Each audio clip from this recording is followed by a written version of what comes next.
Tapi giliran Modric yang mengalami hal yang sama, you deserve better, legenda yang kurang beruntung. Tapi gak ada satupun yang mau memainkan Griezmann di akademi mereka dengan alasan hola, salam just talk. Ketika Messi beberapa kali kalah di final, netizen pada rame-rame ngehujat Messi dan bahkan Messi sampai pernah memutuskan pensiun saking banyaknya tekanan yang dia terima. Tapi giliran Modric yang mengalami hal yang sama, you deserve better, legenda yang kurang beruntung. Tapi kalian lupa sama pemain yang satu ini. Atau Griezmann. Udah gak diragukan lagi kalau Doni adalah salah satu pemain timnas Prancis terbaik sepanjang masa dan juga jadi salah satu faktor penting juaranya timnas Prancis di Piala Dunia 2018 dan UEFA Nation League 2021. Antoine Griezmann lahir di Mâcon, Prancis 21 Maret 1991. Pemain yang dijuluki Little Prince atau pangeran kecil ini mengawali perjalanan sepak bolanya di klub lokal daerah kelahirannya, yaitu Mâcon. Ini di tag awalnya gua salah nyebut jadi Little Princess. Sebelum akhirnya dilirik oleh scouting dari tim La Liga yaitu Real Sociedad yang akhirnya membawa Griezmann untuk menimba ilmu di akademi tim La Liga tersebut. Tapi kalian tahu gak, sebelum dilirik Real Sociedad sebenarnya Griezmann jadi pemain yang banyak menarik perhatian tim-tim Liga Prancis kayak Lyon, Saint Etienne, dan masih banyak lagi. Tapi gak ada satupun yang mau memainkan Griezmann di akademi mereka dengan alasan posturnya terlalu kecil. Dan hal ini juga yang bikin Griezmann dijuluki pangeran kecil. Emang sih, banyak pemain bintang sekarang yang dulu waktu kecilnya kena underestimate karena postur tubuh. Contoh besarnya ada Leo Messi, Luka Modric, Bernardo Silva, dan masih banyak lagi contoh pemain yang terkesan diragukan di awal karirnya. Tapi Real Sociedad punya pandangan lain dan melihat potensi luar biasa dari Griezmann. Di Sociedad, dia menghabiskan waktu juniornya di akademi, hingga akhirnya melakukan debut di tim senior pada pertandingan pramusim di musim 2009-2010, dengan mencetak 5 gol dari 4 pertandingan saat dia berusia 18 tahun. Jadi Griezmann ini sama kayak pemain-pemain bintang lainnya yang udah bersinar di usia mudanya dan bisa konsisten main bagus sampai usia sekarang. Gak kayak abang ini yang jagonya pas muda doang, atau abang yang satu ini malah jagonya pas udah tua.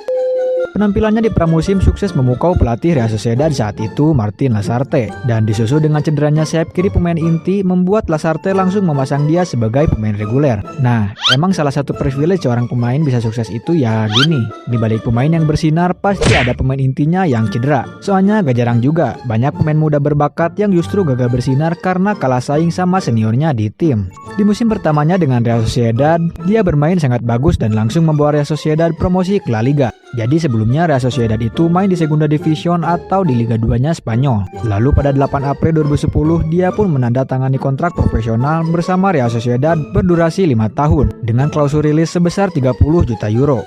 Dan ada yang unik, sebelum Griezmann menandatangani kontrak profesionalnya dengan Real Sociedad, Olympique Lyon dan Saint Etienne yang dulu menolak Griezmann pada saat akademi justru malah tertarik untuk merekrutnya.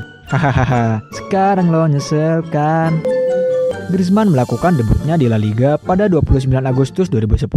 Bermain secara reguler sejak usia mudanya membuat Griezmann semakin matang dan menjelma menjadi andalan tim.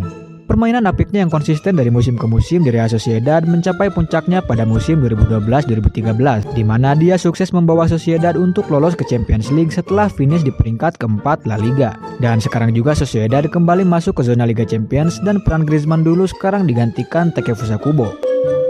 Setelah melalui musim gemilangnya bersama Sociedad, pada 28 Juli 2014, Griezmann resmi pindah ke Atletico Madrid setelah bermain selama 5 musim bersama Real Sociedad dengan mencatatkan 52 gol dari 202 penampilan. Dan di Atletico Madrid inilah dia menjelma menjadi pemain bintang kelas dunia. Hingga pada musim 2015 dia masuk ke dalam tim terbaik La Liga tahunan atau La Liga Team of the Year dan menjadi salah satu dari 3 penyerang bersama Lionel Messi dan Cristiano Ronaldo. GG kali emang Griezmann ini, bisa bersinar di era prime Messi dan Ronaldo itu cuma bisa dilakukan oleh orang-orang tertentu aja soalnya. Di bawah asuhan Diego Simeone, Griezmann semakin menemukan perannya di Atletico Madrid. Bahkan dia masuk ke jajaran top 3 penghargaan Ballon d'Or pada tahun 2016 dan 2018. Lalu di musim 2017-2018, Griezmann juga turut membawa Atletico melaju ke final UEFA Europa League untuk melawan Olympique Marseille. Pertandingan itu pun berakhir dengan skor 3-0 atas keunggulan Atletico Madrid dan Griezmann mencetak 2 dari 3 gol tersebut.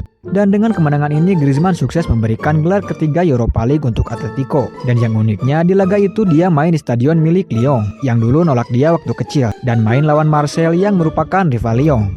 Lalu di musim berikutnya dia resmi hengkang dari Atletico Madrid untuk bermain bersama Barcelona dengan nilai transfer yang fantastis yaitu 120 juta euro. Kepindahannya ke Barcelona ini menuai banyak kontroversi, dari mulai konflik nilai transfer antara kedua klub hingga para fans Atletico yang tidak terima atas kepindahannya ke Barcelona. Soalnya waktu itu Griezmann udah kayak maskot Atletico Madrid lah. Kala itu muncul spekulasi dari fans Atletico yang menuduh Griezmann pindah ke Barcelona demi uang. Namun dia menjawab tuduhan tersebut dengan mengatakan kalau kepindahannya ke Atletico semata-mata untuk memulai perjalanan baru, mempelajari gaya permainan dan filosofi baru di sepak bola. Gua tuh suka aneh ya sama fans sepak bola sekarang ini. Pemainnya nyari duit itu sekarang salah ya. Contohnya kayak main ke Liga Arab karena gaji gede, malah dibilang mata duitan. Ya emang tujuan mereka jadi pemain bola itu kan buat nyari duit lah. Setelah beberapa drama, akhirnya dia pun memulai debutnya bersama Barcelona pada 16 Agustus 2019. Namun bermain dengan gaya permainan yang berbeda 180 derajat dari apa yang dia mainkan di Atletico Madrid, tentunya membuat Griezmann kesulitan untuk beradaptasi dengan permainan Barcelona. Dan musim pertama Griezmann di Barcelona berakhir kurang memuaskan dengan hanya mencetak 9 gol dan 4 assist dari 35 penampilan. Di Atletico parkir bus, di Barca tiki-taka. Itu pun tiki-takanya Ronald Koeman lagi. Lalu di musim selanjutnya Griezmann lagi-lagi tidak mencapai top performnya di Barcelona dan hanya mencatatkan 13 gol dan 7 assist, di mana itu hanya sedikit lebih baik dari tahun sebelumnya. Dan yang lebih menyakitkannya lagi adalah di musim tersebut mantan timnya yaitu Atletico Madrid justru berhasil menjuarai La Liga, di mana selama 10 tahun karirnya bermain di La Liga, dia belum pernah menjuarai Liga Spanyol saat itu. Di musim berikutnya yaitu musim 2021-2022, Griezmann kembali ke Atletico Madrid dengan status pinjaman. Dan status pinjaman tersebut memiliki persyaratan yang sangat unik, yaitu jika Atletico memainkan Griezmann lebih dari 30 menit di setiap pertandingan, maka Atletico harus mempermanenkan Griezmann dengan 40 juta euro sebagai mahar. Dan terbukti, Griezmann justru kembali tampil gemilang saat membela Atletico Madrid, walaupun dia selalu dimainkan dari menit ke-60. Dan di musim berikutnya yaitu musim 2022-2023, dia kembali ditimpa apes, yaitu Barcelona justru menjadi juara La Liga. Saat dia di Barca, Atletico juara La Liga. Dan saat dia kembali ke Atletico, justru giliran Barca yang juara. Namun tanpa satupun gelar La Liga, Antoine Griezmann tetap akan menjadi salah satu pemain terbaik Atletico Madrid dan juga La Liga.